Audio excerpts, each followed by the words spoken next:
Telah hadir bersama kami Direktur Keuangan Manajemen Resiko dan Legal PP Presisi, M. Arief Iswahyudi. Halo Pak Arief, ini PPRE mencetak kenaikan pendapatan lebih dari 20% year on year di tahun ini, kuartal pertama khususnya. Tentunya tidak lepas dari pemulihan ekonomi Indonesia. Bagaimana Anda melihat pemulihan di sektor infrastruktur tanah air sejauh ini, Pak? Iya, jadi saya melihatnya gini ya. Setelah pandemi ini ekonomi Indonesia tentunya akan kembali rebound. Apalagi pemerintah juga memberikan trigger-trigger beberapa proyek PSN yang tentunya kami juga ikut serta di situ. Jadi tentunya ini akan menjadi salah satu trigger untuk pendapatannya PP Presisi khususnya di tahun-tahun ini dan tahun-tahun mendatang gitu, Pak. Gitu. Oke, apakah Bapak melihat tahun 2022 ini menjadi tahun yang sudah gongnya atau di tahun depan di 2023 pergerakan ini masih terus masif?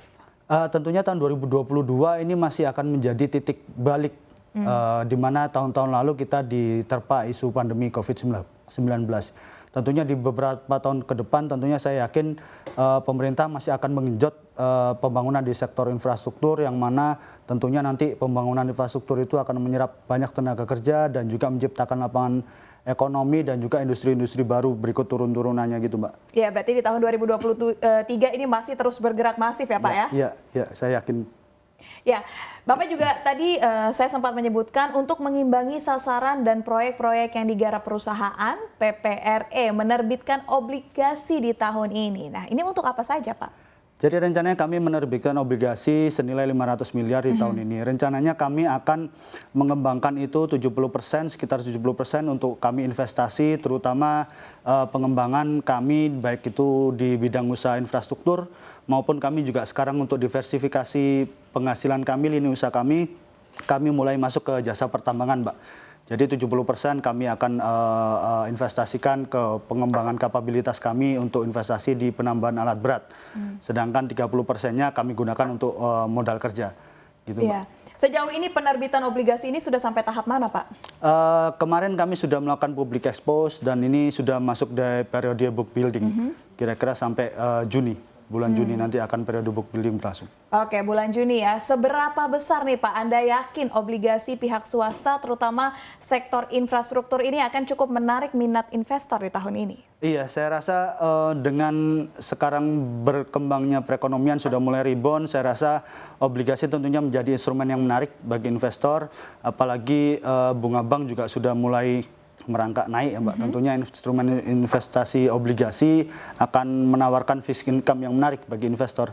Berbicara tentang obligasi tadi Pak, ini rencana penerbitan obligasi ini akan dilakukan dalam berapa kali Pak?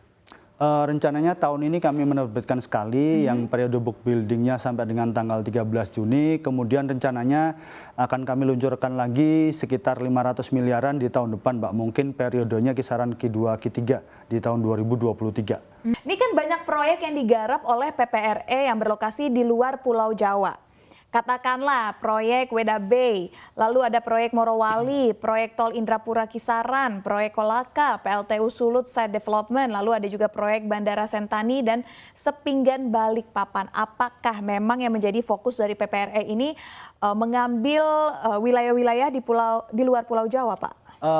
Tentunya tidak ya Mbak. Kami juga mengambil proyek-proyek di mana yang kami nilai itu prospek bagi perusahaan dan juga tentunya menghasilkan profit yang menarik bagi kami. Selain itu juga kami kenapa juga banyak di luar Jawa, karena kami juga mengembangkan lini usaha kami di bisnis jasa pertambangan dan tentunya itu akan tentunya lokasinya mungkin banyak di luar Jawa seperti di Kalimantan dan di Sumatera maupun di Maluku, gitu Mbak. Berarti bukan memang serta-merta, oke kita mau melakukan usaha di luar Jawa seperti itu, tapi sebenarnya ada alasan di balik itu Pak, ya tadi ya? Iya, tentunya kami karena memang kebetulan di infrastruktur Jawa sudah banyak proyek strategis nasional yang memang sudah mulai dalam tahap penyelesaian sehingga kami melebarkan sayap Mbak ke luar Jawa di daerah pertambangan.